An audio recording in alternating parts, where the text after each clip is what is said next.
ఓం శాంతి. ఈరోజు మురళి డేట్ 9 జనవరి 2025. బాబా చెప్తున్నారు, మధురమైన పిల్లల్లారా, మీరు వికర్మల శిక్షల నుండి ముక్తులుగా అయ్యే పురుషార్థం చేయాలి. ఈ అంతిమ జన్మలో లెక్కాచారం అంతా చుక్తూ చేసుకుని పావనంగా అవ్వాలి. ప్రశ్న: మోసకారి మాయ ఏ ప్రతిజ్ఞను ఉల్లంఘన చేయించేందుకు ప్రయత్నిస్తుంది? జవాబు: ఏ దేహదారితోనూ మేము మా హృదయాన్ని జోడించమని మీరు ప్రతిజ్ఞ చేశారు. ఒక్క తండ్రిని మాత్రమే స్మృతి చేస్తానని, నా దేహాన్ని కూడా స్మృతి చేయనని ఆత్మ అంటుంది. తండ్రి దేహ సహితంగా అన్నిటినీ సన్యాసం చేయిస్తారు, కానీ మాయ ఈ ప్రతిజ్ఞను ఉల్లంఘింపచేస్తుంది. దేహంపై మోహం కలుగుతుంది. ఎవరైతే ప్రతిజ్ఞను ఉల్లంఘిస్తారో వారు చాలా శిక్షలు కూడా అనుభవించవలసి వస్తుంది. పాట: మీరే తల్లి తండ్రి, మీరే బంధువు. ఓం శాంతి. ఉన్నతాతి ఉన్నతులైన భగవంతుని మహిమ కూడా చేశారు, మళ్ళీ గ్లాని కూడా చేశారు, అనగా నిందించారు. ఇప్పుడు ఉన్నతాతి ఉన్నతమైన భగవంతుడే స్వయంగా వచ్చి తన పరిచయంను ఇస్తున్నారు. మళ్ళీ రావణ రాజ్యం ప్రారంభమైనప్పుడు తన గొప్పతనాన్ని చూపిస్తాడు. భక్తి మార్గంలో భక్తి రాజ్యమే ఉంటుంది, అందుకే రావణ రాజ్యం అని అంటారు. అది రామరాజ్యం, ఇది రావణ రాజ్యం. రాముడు రావణుణ్ణి పోలుస్తారు. పోతే ఆ రాముడైతే త్రేతాయుగంలోని రాజు. అతను ఈ రాముడు కాదు. రావణుడు అర్ధకల్పానికి రాజు, అలాగని రాముడు అర్ధకల్పానికి రాజు అని అనరు. ఇవి విస్తారంగా అర్థం చేసుకోవలసిన విషయాలు, కానీ అర్థం చేసుకోవటం చాలా చాలా సులభం. మనమంతా సోదరులము. మనందరి తండ్రి ఆ నిరాకారుడు ఒక్కరే. ఇప్పుడు తన పిల్లలందరూ రావణుని జైల్లో ఉన్నారని తండ్రికి తెలుసు. కామచిత్పై కూర్చుని అందరూ నల్లగా మాడిపోయారని బాబాకు తెలుసు. జ్ఞానమంతా ఆత్మలోనే ఉంది కదా. ఇందులో కూడా అన్నిటికంటే ఎక్కువ మహత్వం ఆత్మ పరమాత్మల గురించి తెలుసుకునేందుకు ఇవ్వాలి. ఇంత చిన్న ఆత్మలో ఎంతో పెద్ద పాత్ర నిండి ఉంది. ఆత్మ ఆ పాత్రను అభినయిస్తూనే ఉంటుంది. దేహాభిమానంలోకి వచ్చి పాత్ర చేసినప్పుడు స్వధర్మాన్ని మర్చిపోతుంది. ఇప్పుడు తండ్రి వచ్చి ఆత్మాభిమానులుగా చేస్తారు, ఎందుకంటే ఆత్మయే నేను పావనంగా అవ్వాలని కోరుకుంటుంది. పావనంగా అయ్యేందుకు నన్నొక్కరినే స్మృతి చేయమని తండ్రి చెప్తున్నారు. ఓ పరంపిత, ఓ పతిత పావన, మేము ఆత్మలము పతితంగా అయ్యాము. మీరు వచ్చి మమ్మల్ని పావనంగా చేయమని ఆత్మలే పిలుస్తాయి, ఎందుకంటే సంస్కారం అంతా ఆత్మలోనే ఉంటుంది కదా. నేను పతితంగా అయ్యానని ఆత్మ స్పష్టంగా చెప్తుంది. వికారాలకు లోబడిన వారిని పతితులని అంటారు. పతిత మనుషులు పావన నిర్వీకార దేవతల ముందుకు వెళ్ళి మందిరాల్లో వారిని మహిమ చేస్తారు. తండ్రి అర్థం చేయిస్తున్నారు, పిల్లలు మీరే పూజ్య దేవతలుగా ఉండేవారు.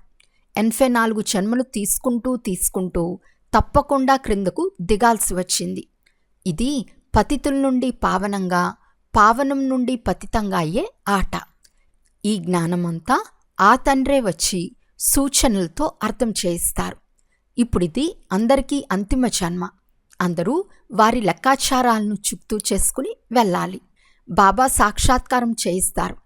పతితులు తమ వికర్మల శిక్షలు తప్పకుండా అనుభవించవలసి పడుతుంది. చివర్లో ఏదో ఒక జన్మను ఇచ్చి వారిని శిక్షిస్తారు. మనుష్య శరీరంలోనే శిక్షలు అనుభవిస్తారు. అందువలన తప్పకుండా శరీరాన్ని ధరించవలసి వస్తుంది. నేను శిక్షలను అనుభవిస్తానని ఆత్మ అనుభవం చేస్తుంది. కాశీ కల్వట్ సమయంలో శిక్షలు అనుభవిస్తున్నామని అనుభవం చేస్తారు. గతంలో చేసిన పాపాల సాక్షాత్కారం జరుగుతుంది. ఓ భగవంతుడా, క్షమించండి, మేము మళ్ళీ ఇలా పాపం చేయము అని వేడుకుంటారు. సాక్షాత్కారంలోనే క్షమించమని యాచిస్తారు, ఫీల్ చేస్తారు, దుఃఖాన్ని అనుభవిస్తారు. ఆత్మ పరమాత్ములకే ఎక్కువ గొప్పతనం ఉంది. ఆత్మనే 84 జన్మల పాత్ర అభినయిస్తుంది. కనుక ఆత్మ అన్నిటికంటే శక్తివంతమైంది కదా. మొత్తం డ్రామాలో ఆత్మ పరమాత్మలకే ప్రాధాన్యత ఉంది. దీనిని గురించి ఇతరులెవ్వరికీ తెలియదు. ఆత్మ అంటే ఏమిటో, పరమాత్మ అంటే ఎవరో ఒక్క మనిషికి కూడా తెలియదు. డ్రామానుసారంగా ఇది కూడా జరగాల్సిందే. ఇది కొత్త విషయమేమీ కాదని పిల్లలైన మీకు తెలుసు. కల్పక్రితం కూడా ఇదే విధంగా జరిగింది. జ్ఞానము, భక్తి, వైరాగ్యము అన్నీ కూడా అంటారు, కానీ అర్థం తెలియదు. ఈ బాబా సాధువులు మొదలైన వారి సాంగత్యం చాలా చేశారు. వారు కేవలం జ్ఞానము, భక్తి, వైరాగ్యం అని పేరుకు మాత్రం అంటారు.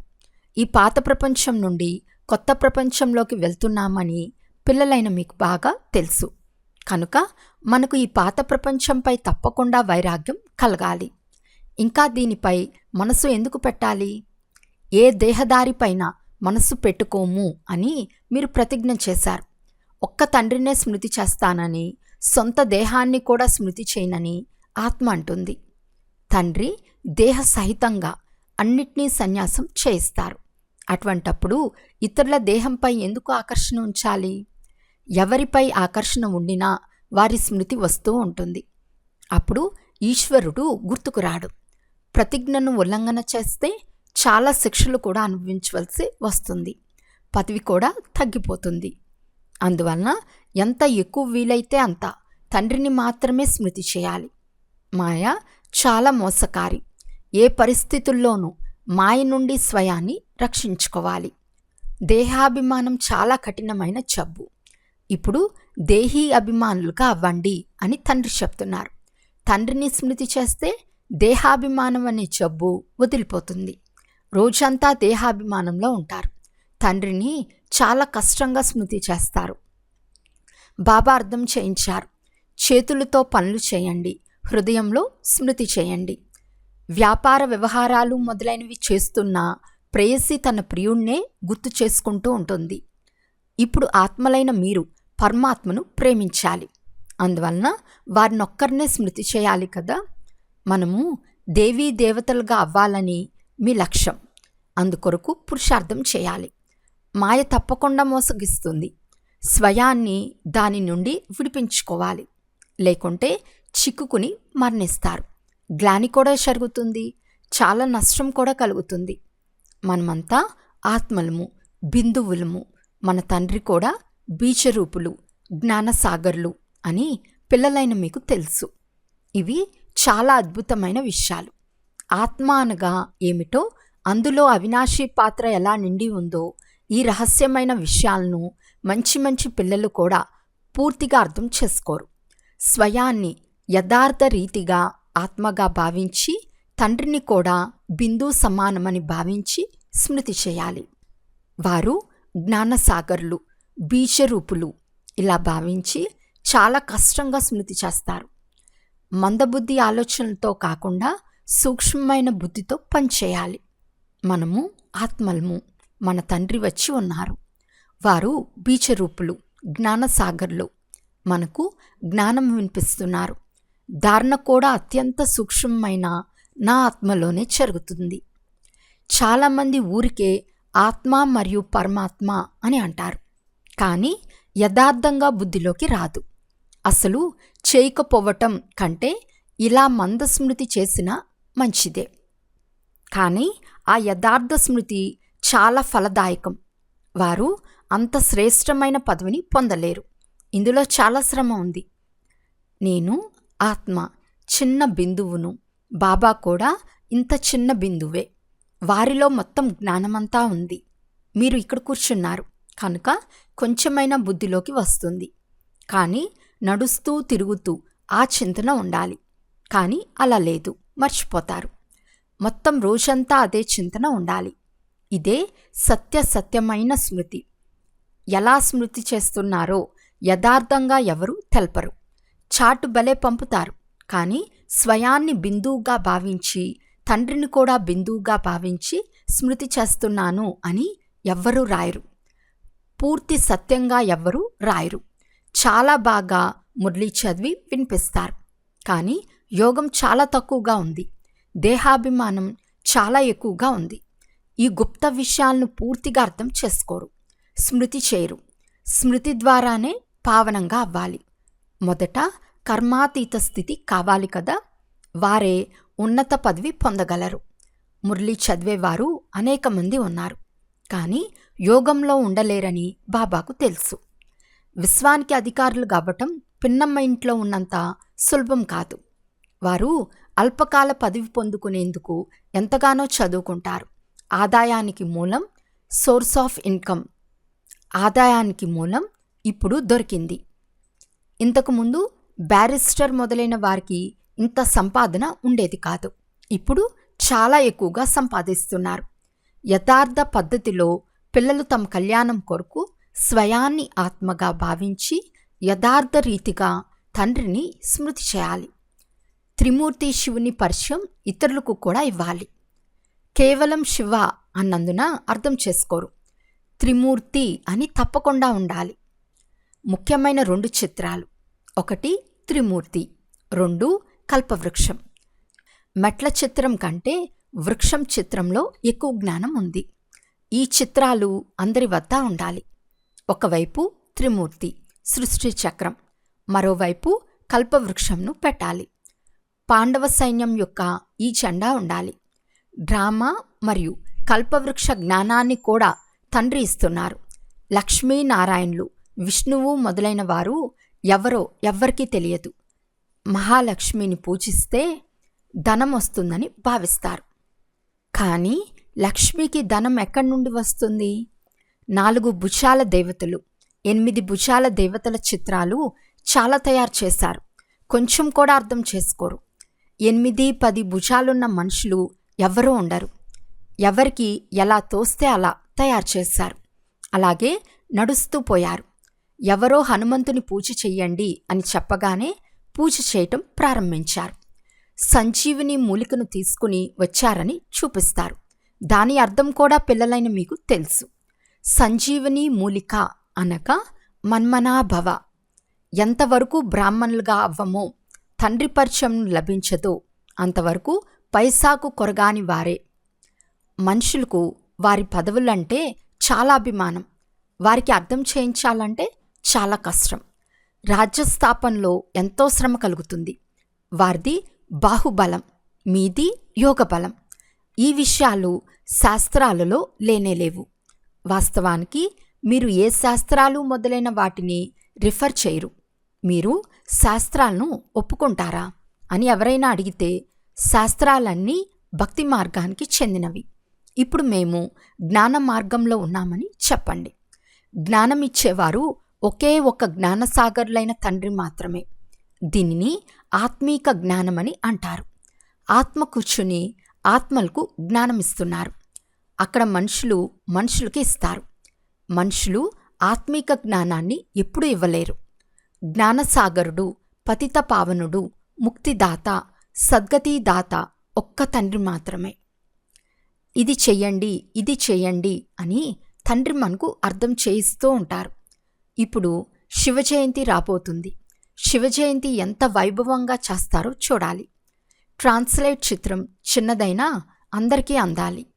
మీది పూర్తిగా కొత్త విషయం, ఎవరూ అర్థం చేసుకోలేరు. వార్తాపత్రికల్లో చాలా ఎక్కువగా ప్రచురింపచేయాలి. శబ్దం వ్యాపించాలి. సెంటర్లు తెరిచేవారు కూడా చాలా శక్తిశాలిగా ఉండాలి. అయితే ఇంకా పిల్లల్లో అంత నష ఎక్కలేదు. నెంబర్ వార్ పురుషార్థానుసారం అర్థం చేయిస్తారు. ఎంతోమంది బీకేలు ఉన్నారు. బ్రహ్మ పేరు తప్పకుండా ఉండాలి. బ్రహ్మ పేరు తీసేసి వేరే పేరు ఏదైనా రాసేశారనుకోండి, రాధాకృష్ణుల పేరు వేసేశారనుకోండి, అప్పుడు బీకేలు ఎక్కడి నుండి వస్తారు? ఎవరో ఒక బ్రహ్మ ఉండాలి కదా. అప్పుడు వారి ముఖవంశావళి బీకేలని అంటారు. పిల్లలు పోను పోను చాలా అర్థం చేసుకుంటారు. ఖర్చు తప్పకుండా చేయవలసి వస్తుంది.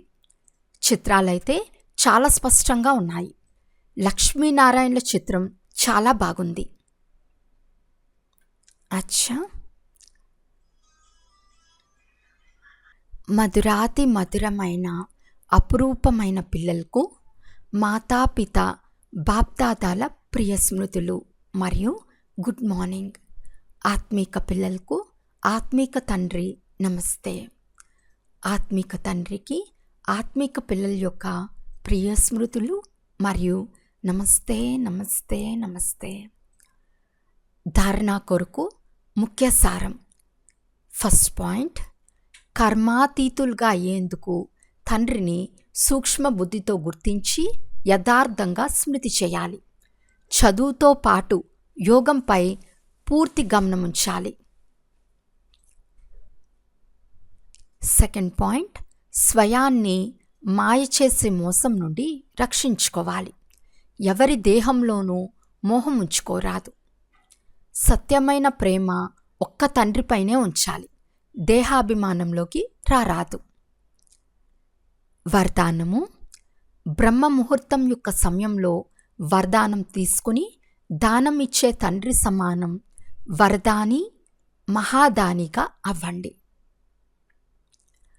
బ్రహ్మ ముహూర్త సమయంలో విశేషంగా బ్రహ్మలోక నివాసి జ్ఞానసూర్యుడైన తండ్రి తన లైట్ మరియు మైట్ కిరణాలను పిల్లలకు వరదాన రూపంలో ఇస్తారు. జతలో బ్రహ్మ బాబా భాగ్య విధాత రూపంలో భాగ్యమనే అమృతాన్ని పంచుతారు. కేవలం బుద్ధిరూపి కలుషం అనేది అమృతాన్ని ధారణ చేసేందుకు యోగ్యంగా ఉండాలి. ఏ విధమైన విఘ్నము లేక ఆటంకము ఉండరాదు. అప్పుడు మొత్తం రోజంతటి కొరకు శ్రేష్టమైన స్థితి లేక కర్మ యొక్క ముహూర్తాన్ని తీసుకోగలరు. ఎందుకంటే అమృతవేళ యొక్క వాతావరణమే వృత్తిని పరివర్తన చేసేదిగా ఉంటుంది. అందువలన ఆ సమయంలో వరదానం తీసుకుంటూ దానమివ్వండి, అనగా వరదాని మరియు మహాదానిగా అవ్వండి. స్లోగన్. క్రోధి యొక్క పని క్రోధం చేసుకోవటం, మీ పని స్నేహం ఇవ్వటం. అచ్చా. ఓం శాంతి.